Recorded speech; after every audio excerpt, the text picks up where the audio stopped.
So this video is going to be about how exactly you need to make yourself uncomfortable to talk to people. And you don't necessarily have to force yourself to do certain things, but definitely if you want to be able to have more control or more dominance, some people would say, in social situations where you want to be able to introduce yourself, say things, or speak up, it's going to feel uncomfortable, especially those first couple of tries. And I mean, part of that you have to be willing to accept and be okay with, but at the same time, you don't have to do it without any prior knowledge. You don't have to do it in a way where you are, how should I say, completely ignorant. There's certain things you can do that will help you with that. First, what's the first thing? The first thing and the biggest hack you can have, or one of the biggest hacks you can have for talking to people, especially random people who you have nothing in common with or you don't know at all, you're just seeing them for the first time. The first thing to do is pay attention. If you're in a setting where you cannot introduce yourself, or you're in a setting where nobody's going to introduce you for you to the other person, pay attention. A lot of the times you can pay attention to somebody in the way that they carry themselves, the way that they dress, the way that they look, and you can find something to admire or compliment. And when you can find something that you can admire or compliment that doesn't necessarily have to do with their own physical body or physical things that they didn't put time into necessarily, because sometimes people may feel away if you make a comment on their body, and usually it's something that people don't want to necessarily hear from a random person all the time. It depends on how you say things, and when you become more tactful, you can. But a good example of something that you could say to somebody if you're meeting them for the first time, or you're seeing someone for the first time and you want to give them a compliment, is to look at them, admire them, see what's there, and then say, let's say for instance, somebody has a nice pair of shades on. You say, "Oh, I love your pair of shades. Those are really cool. Where'd you get them from?" Bam, easy, right? Because once again, this is something that they saw one day. Okay, even if it's a gift, they saw it, they liked it, they wore it. They wore it because they like it. If they didn't like it, they wouldn't wear it.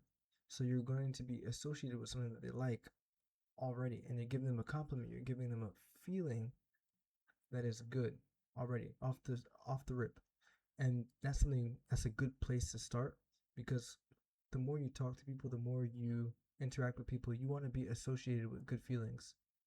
If you can associate yourself with good feelings and feeling good, it makes it much easier for people to want to spend time with you and to talk to you, or to just even discuss things with you or open up to you. And it becomes really, really easy, almost concerning how easy it can be. This doesn't mean it's always going to work if you compliment somebody, but it just makes things so much easier. And paying attention to people is a form of acceptance. So it's the same thing you want as well. You could do, let's say, if it's a if anybody, let's say you see a young lady and you think to yourself, "Oh, I think she's cute," right? Now you can always go up to someone and say, "Oh, I think you're cute." Cool. What I mean, it's fine. Or you could be more specific and say, "Okay, I like your nails. You have really nice nails. What type of colors did you get?" Especially if they've done their nails. People put so much time into nails all the time, and not always do they get compliments for it. Maybe another lady will compliment it, or somebody else who appreciates nails will compliment it. But at the end of the day, it's something that they put time into. You should compliment it. And it could be also like, let's say, their outfit. If somebody has nice color coordination is a skill. That is a skill. People who can properly coordinate colors, especially really bold colors that you wouldn't even assume that could go together, regardless if you want to know this person or not, you have to compliment that. That is amazing.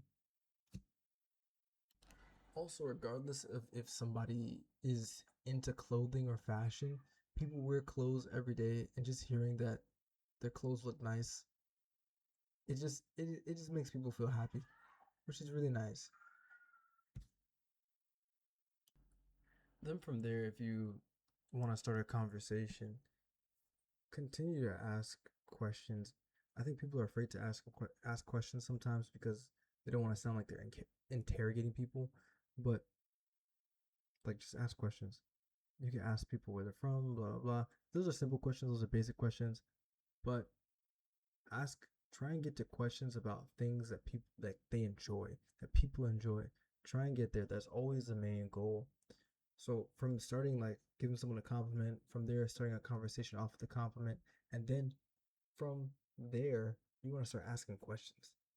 You want to start asking them questions about whatever comes to mind. Sometimes the more random, the better, because it really catches people off guard, and then they can't really give you an automatic response. And then because they're not giving you an automatic response, and they actually have to listen and think about it, it's great. And then if you do that, and then you ask them about something that they like, it automatically changes the whole mood of the conversation, and it will definitely, definitely improve the quality of the conversation. It's awesome. So if you meet somebody and you, let's say you do see somebody with good color coordination, and you actually like you mess with it, right? You start telling them or you compliment them, say, I love your color coordination.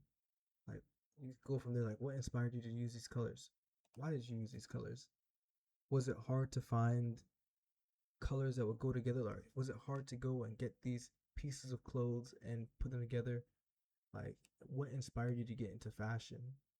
What made you want to choose this? All of these things go back to what people enjoy and what people put thought into. And when you ask people about what they've put thought into and what they care about, you're accepting a piece of them. And when we're looking for acceptance from other people, we forget that people also need acceptance from us as well. Even if you're just a random person, people still want acceptance from you. So you have to be willing to give it to them and be willing to reach out and be the first to do it. And that's fine. Because a lot of the time you will miss out on different opportunities if you don't do that. Another thing too, after you go ahead and you do that, don't be afraid to ask people for their contact information. And from there, when you reach out to them again, you could continue to ask some questions about what you previously talked about. And that opens a whole other window, because then you can start doing regular communication. And you'd be surprised, sometimes the hardest part is just getting in the door, getting your foot to the door. They always say that, getting your foot to the door, blah blah blah. But it's true, like sometimes that's the hardest part, and afterwards it's easy. So those are the things that will help you get there and help you get there quickly. So do these things, try them out, and you know add your own twist to it too. Be creative. That's the whole point. Be creative.